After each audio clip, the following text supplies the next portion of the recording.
Diascofoot, le miroir du football de la diaspora congolaise.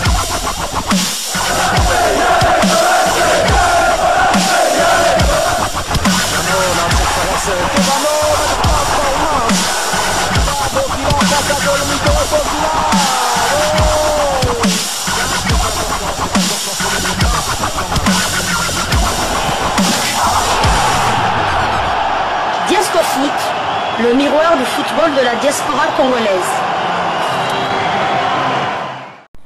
Vous êtes sur Diascofoot, le miroir du football de la diaspora congolaise.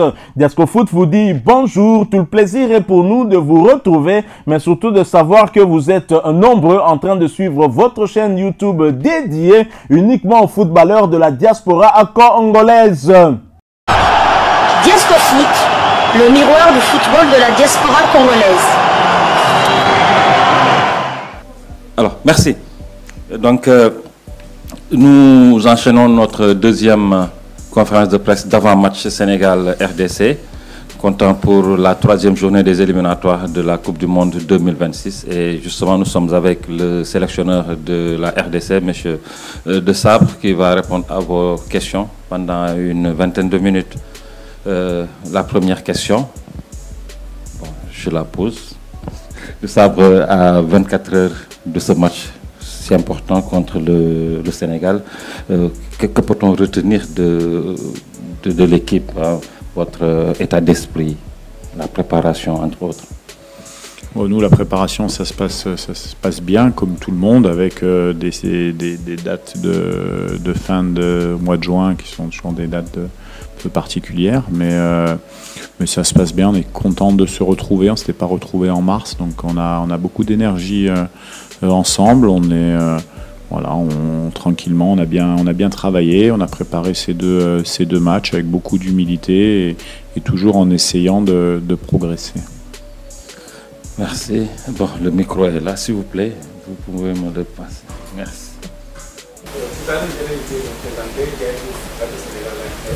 Coach, bonsoir. Bonsoir. Bienvenue à Dakar. La RDC est troisième avec 3 points. Demain, il faut une victoire pour première place. Donc, comment allez-vous jouer demain devant le Sénégal? Si vous êtes venu pour les prochains? Tous les matchs, on les joue pour les gagner, hein, de toute manière. Après, ce qui est important, c'est d'être premier du groupe à la fin de du 10e match. C'est pas être demain premier, même si c'est toujours bien. Mais en tout cas, nous, on aborde chaque match pour essayer de les gagner, pour être ambition dans le jeu. Ça sera le cas de demain. On sait qu'on affronte une des meilleures équipes d'Afrique. Pas 17e au classement FIFA pour rien et deuxième équipe d'Afrique.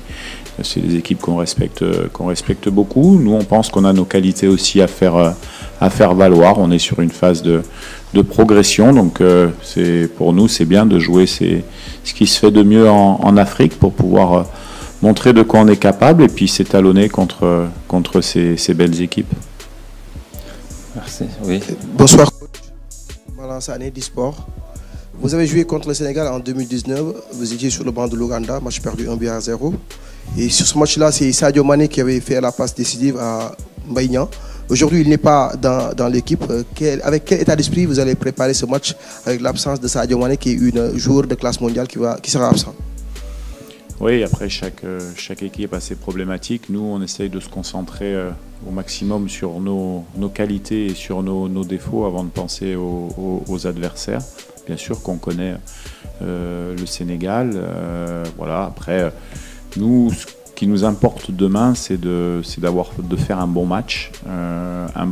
En ayant un dépassement de soi qui va être nécessaire parce qu'on joue une très belle équipe. On a nos qualités, on sait qu'on a des bons joueurs qui évoluent dans des bons clubs comme le Sénégal. Maintenant, voilà, la vérité, elle sera demain, avec ou sans Mané. Voilà, c'est vrai qu'à Kanganda, je me rappelle, il avait accéléré une ou deux fois, ça nous avait fait mal. C'est pas un des meilleurs joueurs du monde pour rien, mais après le Sénégal a tellement de très bons joueurs qu'il faut rester vigilant, même avec l'absence de Sadio. Merci. Oui, oui, allez-y. Bon. Bonsoir coach, Manik John pour Wii-Sport. Tout à l'heure vous dites que vous allez affronter l'une des meilleures équipes en Afrique. Également, forcément, vous êtes une très bonne équipe également parce que voilà, vous avez fini 4e lors de la dernière Coupe d'Afrique, donc ce qui n'est pas rien. Mais sur ce match-là, si même, bien évidemment, on a des deux côtés Ismaïla Sarr, Iliman Ndiaye, Nampalys Mendy, Idrissa Gueye, des joueurs très bons techniquement. De votre côté également, vous les connaissez beaucoup mieux que moi. Mais dans ce match-là, est-ce que c'est le plan technique c'est surtout le plan mental qui prévaut beaucoup plus que le plan technique? Merci. Le football, c'est tous les plans qui prévaut. Là, ce qui est sûr, c'est que ça va être un match engagé, d'un bon niveau, avec une bonne intensité, parce qu'il y a des très bons joueurs sur le terrain. Après, il y a les formes physiques du match au fur et à mesure de l'intensité du match. On ne peut pas le savoir à l'avance. En tout cas, nous, on est très motivés, prêts pour le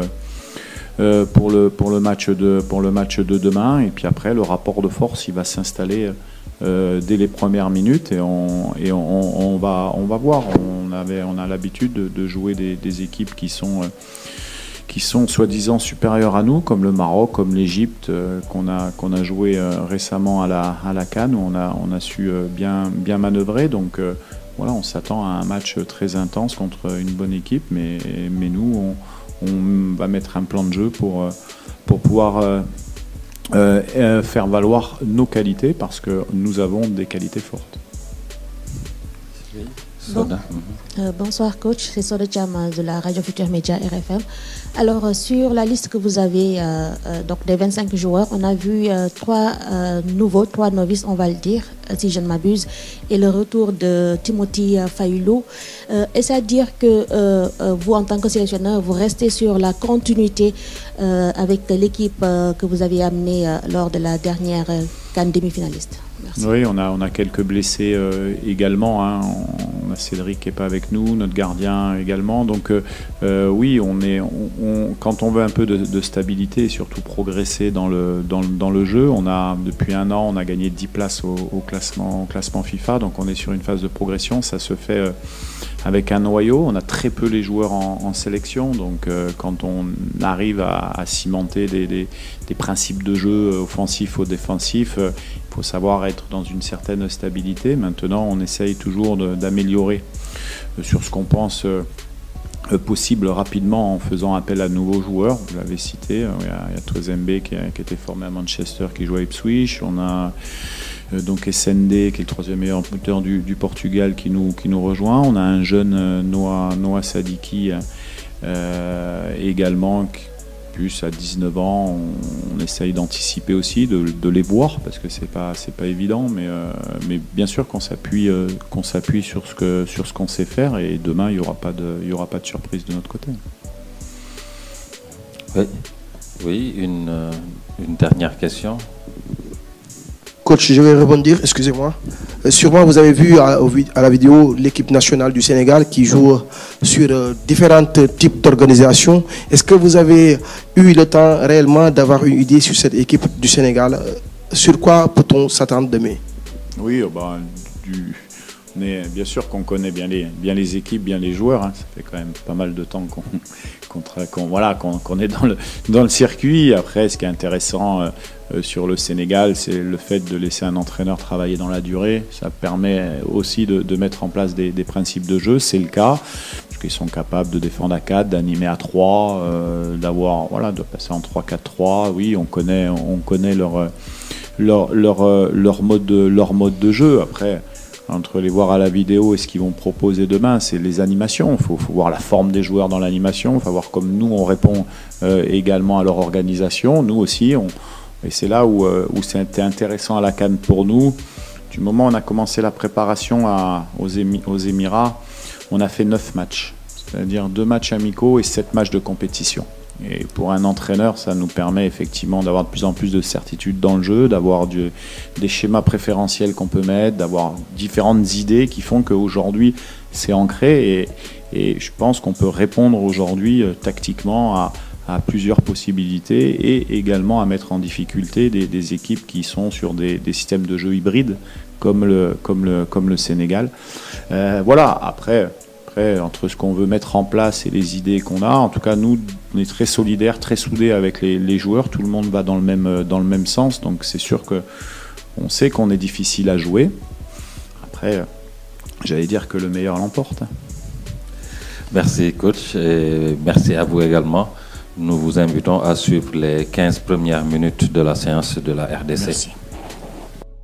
Voilà, nous sommes arrivés à la fin de ce sujet. Hein. Si vous l'avez aimé, n'hésitez pas à nous laisser un maximum de j'aime. N'hésitez pas non plus à partager avec nous votre opinion. Si vous en avez une par rapport au sujet que nous venons de vous proposer, laissez-la nous à travers un commentaire. Abonnez-vous si vous êtes nouveau ou ancien que vous ne vous êtes pas encore abonné sur cette chaîne Diascofoot parce que nous sommes le miroir du football de la diaspora congolaise. Et n'oubliez pas qu'en vous abonnant apparaîtra une petite cloche de notification. Cliquez dessus pour ne plus rien manquer des prochaines vidéos que nous allons vous proposer. Encore une fois, merci à vous. Avec espoir de vous retrouver très bientôt avec un autre sujet d'actualité. En attendant, portez-vous bien et Diascofoot vous dit au revoir.